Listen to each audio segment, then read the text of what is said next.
Pembahasan soal pilihan ganda ikatan kimia bagian kedua. Ini adalah pembahasan soal pilihan ganda kelanjutan dari bagian pertama yang berakhir di nomor 37. Berarti kita mulai dengan nomor 38. Rumus Lewis molekul senyawa dari A dan B digambarkan sebagai berikut.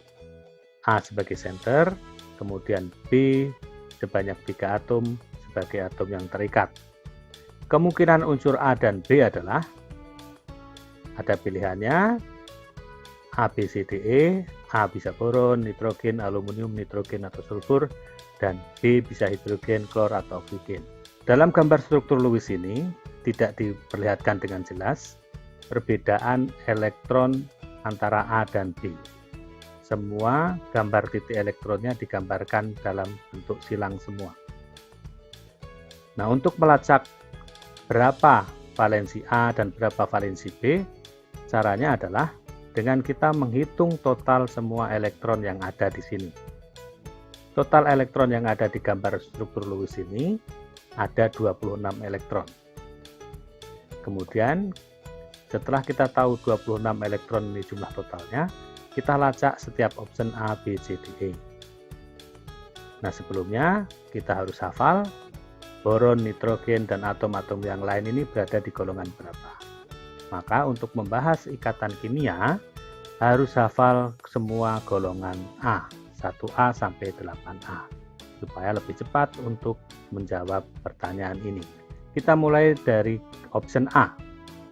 Option A, sebagai A atau sebagai senternya adalah boron. Boron ada di golongan 3A, maka mempunyai 3 elektron. Kemudian yang sebagai atom terikat adalah hidrogen di golongan 1A, maka 1 elektron. Yang terikat ada 3, berarti hidrogennya ini 1 dikali 3. Sehingga kalau kita totalkan, maka 3 ditambah 3 sama dengan 6. Sedangkan jumlah total elektron di dalam rumus Lewis molekul ini ada 26 elektron. Berarti A bukan jawaban. Ke option B, nitrogen di golongan 5. Kemudian sebagai atom yang terikat adalah hidrogen 1 dikali 3. Kita jumlah totalkan elektronnya ada berapa? 5 ditambah 3 sama dengan 8. Ini juga bukan jawaban.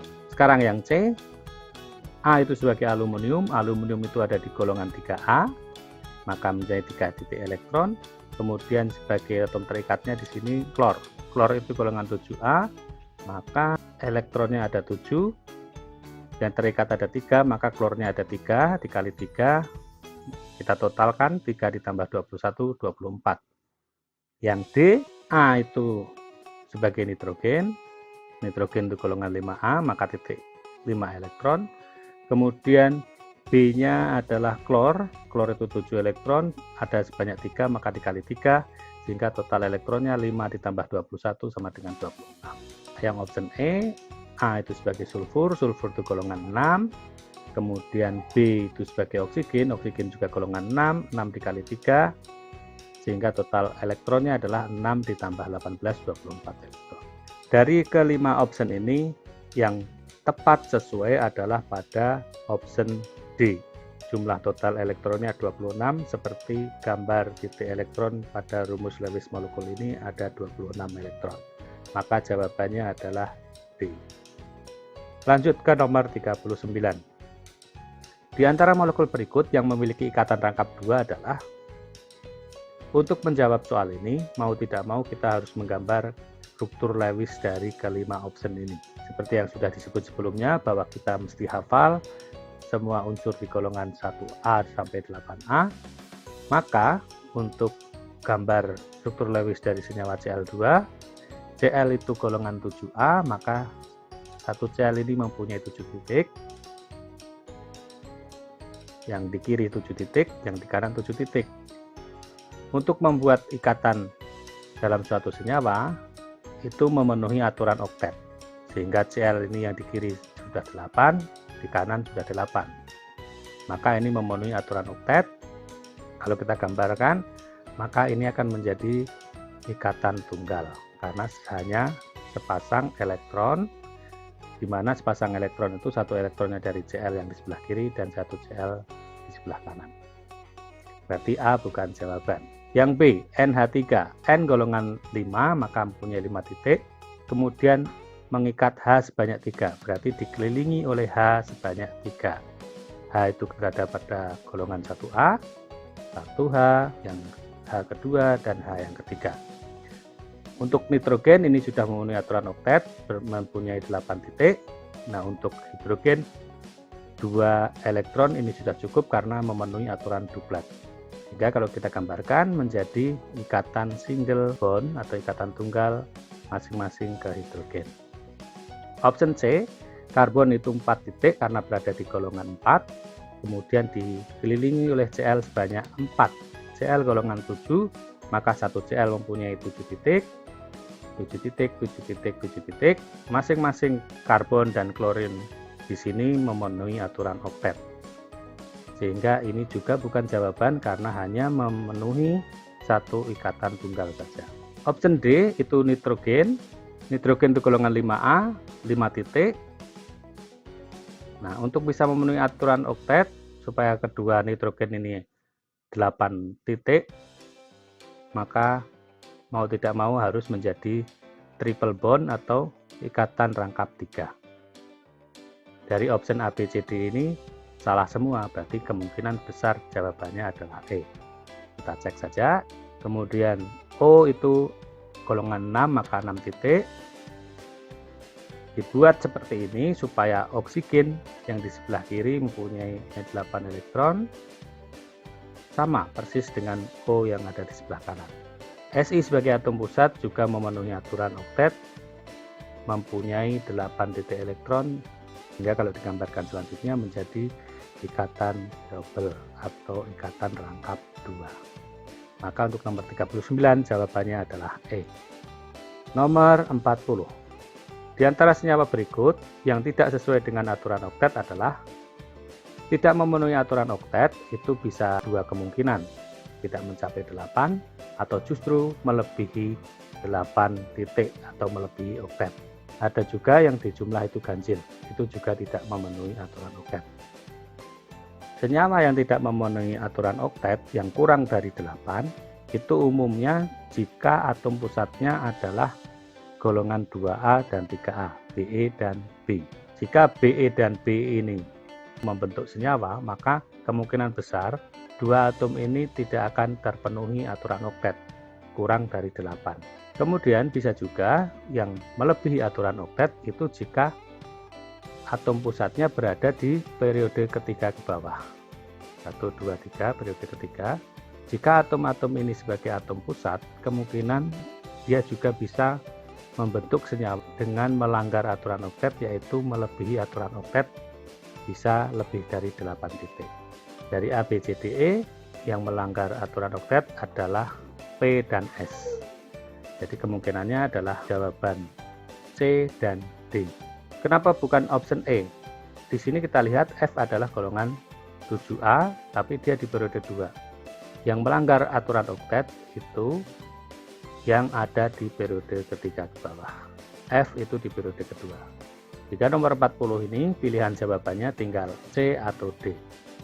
Kita lacak jawabannya C dan D. C adalah SCl4. S sebagai atom pusat dikelilingi oleh atom Cl sebanyak 4. 1, 2, 3, 4. Cl berada di golongan 7, maka mempunyai 7 titik elektron. 7 titik elektron, semuanya untuk Cl masing-masing 7 titik elektron. S golongan 6, maka mempunyai 6 titik elektron. Nah, supaya Cl ini memenuhi aturan oktet, maka kurang 1 elektron. Maka 1 elektron dari S digunakan bersama-sama untuk Cl. Karena Cl-nya ada 4, maka 1 elektron dari S ada 4 untuk digunakan bersama dengan Cl. Ada 1 pasang elektron yang berlebih di sini atau tidak dipakai. Kita hitung atom pusat S ini ternyata lebih dari 8. Ada 10 elektron. Option D, P itu golongan 5, F golongan 7. Nah, kalau kita gambar struktur Lewisnya akan menjadi seperti ini. P tetap masih memenuhi aturan oktet. 8 titik elektron pada atom zat B. Nomor 40 jawabannya adalah C. Nomor 41, perhatikan rumus struktur dari molekul berikut. NH3BCl3. Ikatan kovalen koordinasi pada struktur tersebut ditunjukkan pada nomor. Mau nggak mau kita harus menggambar struktur Lewis dari senyawa ini. N itu golongan 5A, mempunyai 5 titik. Kemudian H itu ada 1 titik karena berada di golongan 1A. H sudah memenuhi aturan duplet, dan N pun juga sudah memenuhi aturan oktet. Berarti ini sudah benar sebagai struktur Lewisnya. Untuk BCl3, B itu 3 titik karena berada di golongan 3A. Kemudian Cl itu golongan 7A, maka mempunyai 7 titik. Masing-masing Cl sudah 8 titik. Nah, bagaimana sekarang untuk B menjadi 8 titik juga, memenuhi aturan oktet. Dari gambar ini kelihatan bahwa satu pasang elektron ini berasal hanya dari nitrogen. Nah, inilah yang disebut dengan ikatan kovalen koordinasi. Kovalen koordinasi, sepasang elektron berasal dari atom N saja. Sehingga jawabannya adalah nomor 3. Nomor 42. Perhatikan rumus struktur dari asam sulfat berikut. Ikatan kovalen koordinasi pada struktur tersebut ditunjukkan pada nomor. Kita gambar lagi struktur Lewis dari senyawa asam sulfat ini. Kalau kita lihat di sini, hidrogen dan hidrogen pasti akan menyumbang 1 elektron. Karena hidrogen berada di golongan 1A sudah mempunyai 1 elektron. Sehingga nomor 1 dan nomor 4 ini sudah bukan lagi jawaban untuk ikatan kovalen koordinasi. Karena di sini sudah pasti ada 1 titik hidrogen dan 1 titik hidrogen. Nomor 1 dan nomor 4 kita eliminasi sebagai jawaban yang benar. Sehingga kita tinggal pilih nomor 2 atau nomor 3. Nah, ini jawabannya. Nah, kalau kita mau lacak, H1 titik, silang ini dari O, maka O masih mempunyai 5 elektron, 2 elektron sebagai sepasang elektron bebas, 2 elektron sebagai sepasang elektron bebas, 1, 2, 3, 4, 5, masih ada 1 titik elektron O. Kemudian S juga golongan 6, maka ini juga mempunyai 6 titik, 1, 2, 3, 4, 5, 6. Nah, sekarang kita tinggal kompletin gambarnya. Struktur Lewis dari asam sulfat, kelihatan ikatan kovalen koordinasinya di nomor 3. Sehingga jawaban nomor 42 adalah C. Selanjutnya untuk nomor 43, senyawa asam nitrat digambarkan secara kerangka struktur sebagai berikut. Maka banyaknya kemungkinan resonansi pada asam nitrat tersebut adalah, baik, kita akan menggambar struktur Lewis dari asam nitrat. O golongan 6, maka 6 titik. Dan N itu golongan 5, maka 5 titik. 2 sudah dipakai, 2 tinggal 1. Kita kompletin untuk O yang sebelahnya, ada 6 titik elektron karena golongan 6A kan ya. Dan untuk H 1 titik karena golongan 1A. O yang di atas 6 titik, supaya memenuhi aturan oktet, maka O yang di atas ini adalah ikatan rangkap 2. Resonansi adalah kemungkinan-kemungkinan gambar struktur Lewis yang sama ekivalen untuk satu molekul. Dari struktur Lewis yang digambar dari asam nitrat ini, apakah ada kemungkinan gambar lain yang sama persis? Biasanya kita hanya menggeser ikatan double dengan ikatan single. Kita gambarkan seperti ini. Bisakah diotak-atik supaya menjadi sama identik atau sama persis? Bisa. Yang double bond kita geser ke kiri bawah. Nah, ini resonansi. Tidak ada bentuk resonansi yang lain. Sehingga pilihan jawabannya cuma ada 2. Maka banyak kemungkinan resonansi pada asam nitrat adalah 2. Sehingga jawaban untuk nomor 43 adalah B. Nomor 44. Perhatikan data keelektronegatifan berikut. KLMNO dengan masing-masing keelektronegatifannya sekian. Berdasarkan data tersebut, senyawa yang bersifat paling polar adalah pada senyawa diatomik, jika atom-atom yang berikatan berbeda, maka senyawa tersebut adalah senyawa polar. Kita lihat setiap option ini diatomik semua dan berbeda atomnya, Kl, Lm, Mn, No, dan Kn. Maksudnya di sini berbeda adalah bukan sama. Bisa saja diatomik itu K2, L2, M2, O2, dan sebagainya. Maka kelima option ini adalah semua senyawa polar. Atom-atom memiliki nilai keelektronegatifan masing-masing. Pada senyawa diatomik, semakin besar selisih perbedaan keelektronegatifan antara atomnya, maka senyawa akan semakin polar. Karena setiap atom itu mempunyai nilai keelektronegatifan masing-masing, maka ini akan menghasilkan selisih. Senyawa yang paling polar adalah jika selisihnya paling besar. Kita lihat jawabannya adalah E, K dengan N. K itu 2,1, N 4,0. K itu mempunyai data elektronegatif terkecil dalam data ini, dan N mempunyai data elektronegatif terbesar dalam data ini, sehingga selisihnya akan paling besar. Nomor 44 jawabannya E. 45. Di antara senyawa berikut yang merupakan kovalen polar adalah, seperti nomor 44 sebelumnya sudah disinggung bahwa pada senyawa diatomik, jika atom yang berikatan sama, maka senyawa tersebut adalah senyawa nonpolar. Contoh untuk option A, Cl dengan Cl. Ini diatomik, atom yang sama. Dua atom Cl yang sama, maka nonpolar. Untuk option B, ini bukan diatomik, lebih dari dua, maka disebut poliatomik. Poliatomik itu jika senyawanya terbentuk dari 3 atom atau lebih. Untuk melacak bagaimana HCl2 ini polar atau nonpolar, pada senyawa poliatomik, jika pada atom pusat masih tersisa elektron, maka merupakan senyawa polar. Caranya bagaimana supaya kita tahu bahwa atom pusat itu mempunyai sisa elektron? Tinggal kita kurangkan saja. Elektron valensi atom pusat dikurangi dengan jumlah atom yang terikat. Untuk senyawa SCl2, atom pusatnya adalah S, golongan 6, maka dia mempunyai 6 titik elektron. Dipakai berikatan dengan Cl sebanyak 2, maka dikurangi dengan 2. 6 dikurangi 2 sama dengan 4, masih tersisa 4 elektron. Pada senyawa poliatomik, jika pada atom pusat masih tersisa elektron, maka merupakan senyawa polar. Maka yang B ini adalah polar. BF3. B itu golongan 3A, memiliki 3 elektron, dipakai berikatan dengan F sebanyak 3. 3 dikurangi 3 sama dengan 0. Jika tidak ada sisa, maka disebut nonpolar. Untuk option D, CH4. CH4 itu atom pusatnya adalah C, golongan 4, maka akan mempunyai 4 elektron, dikurangi H sebanyak 4. 4 dikurangi 4 sama dengan 0. Tidak ada sisa, maka ini nonpolar. Yang E, PCl5, atom pusatnya adalah P, memiliki 5 elektron. Dipakai berikatan dengan Cl sebanyak 5, maka 5 dikurangi 5 sama dengan 0. Tidak ada sisa elektron juga. Dari kelima option ini, jawaban yang benar adalah B. HCl2 merupakan senyawa polar.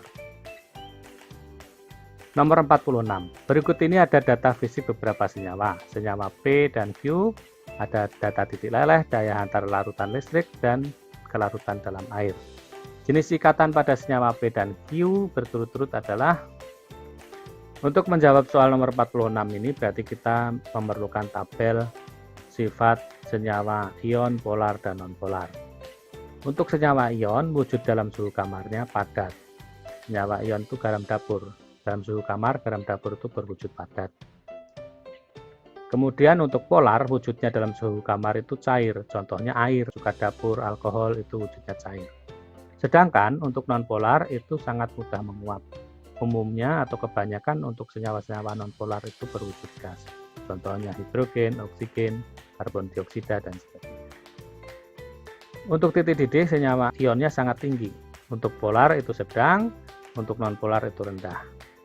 Untuk sifat daya hantar listrik senyawa ion, dalam wujud padatnya, senyawa ion itu isolator. Dalam wujud lelehan, itu konduktor. Dalam wujud larutan, itu konduktor. Untuk polar, wujud padatnya isolator, lelehannya isolator, hanya dalam bentuk larutannya dia bersifat konduktor. Untuk nonpolar, semua wujudnya itu isolator. Kemudian sifat kelarutan dalam air, senyawa ion itu larut dalam air, polar juga larut dalam air, nonpolar tidak larut dalam air. Nah, untuk nomor 46, data yang signifikan bisa kita baca untuk membedakan antara P dan Q, itu adalah di dalam daya hantar dan kelarutan. Kita lihat bahwa senyawa ion dan senyawa polar itu semua larut dalam air.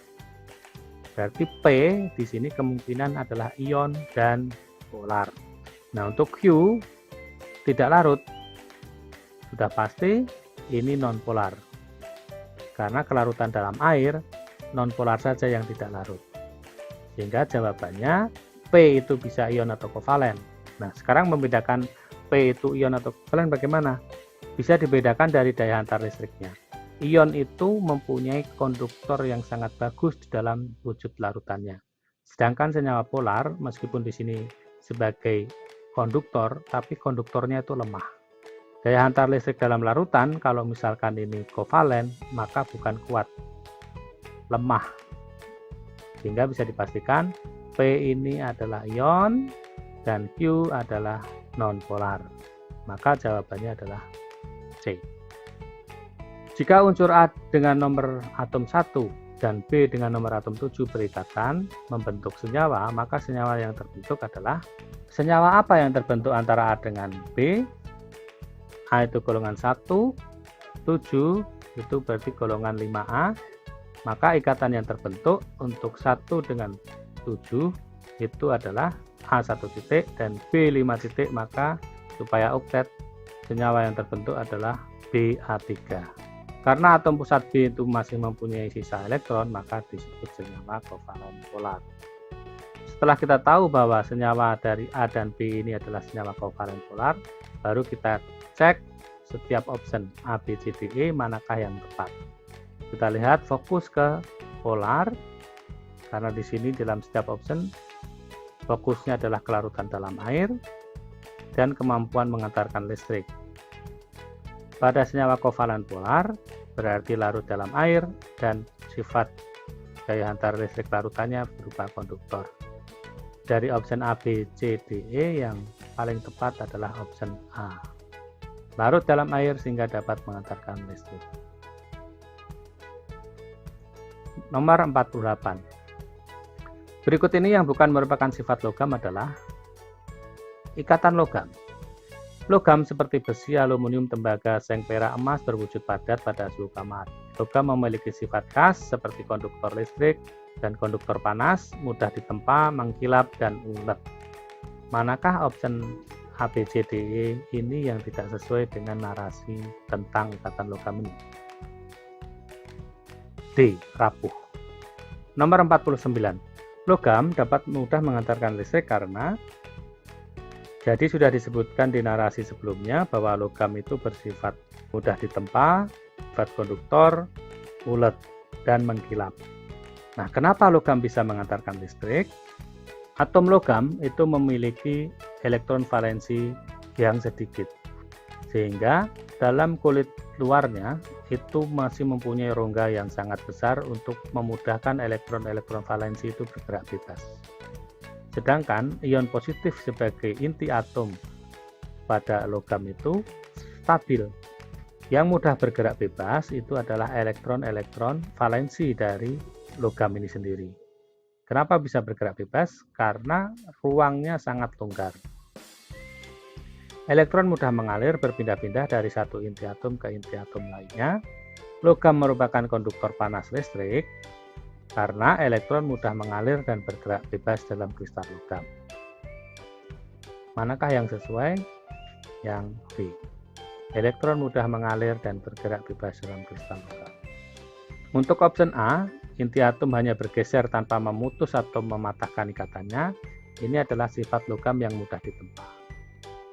Yang option C, ini adalah narasi untuk sifat logam yang mengkilap. Untuk option D dan E ini bukan merupakan alasan dari sifat logam.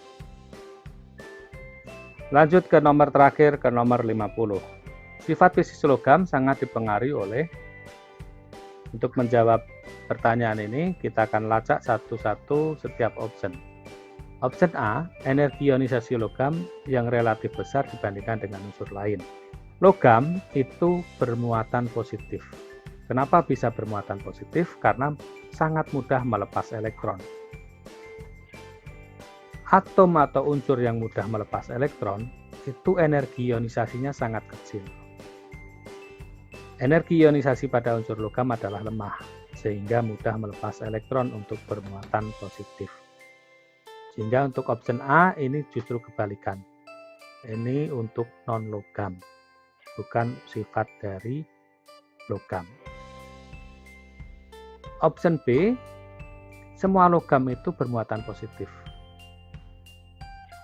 Sedangkan di option B ini kecenderungan bermuatan negatif.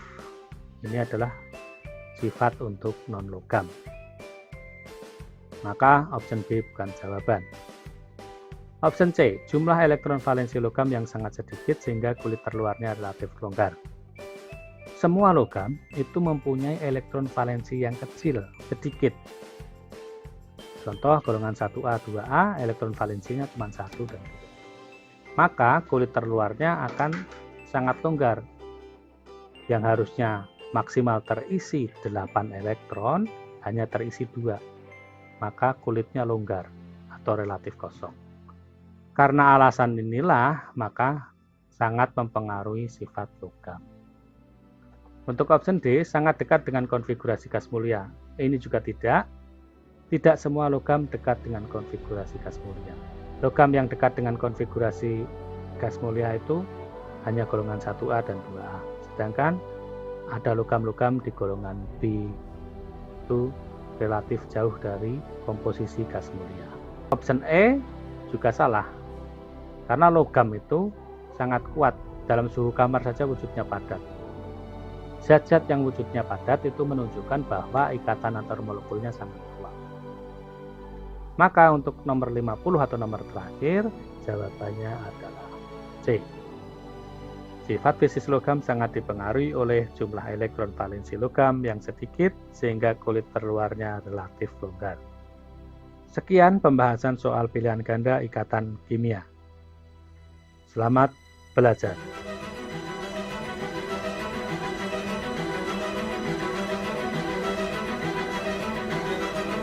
What you believe. And I believe in love.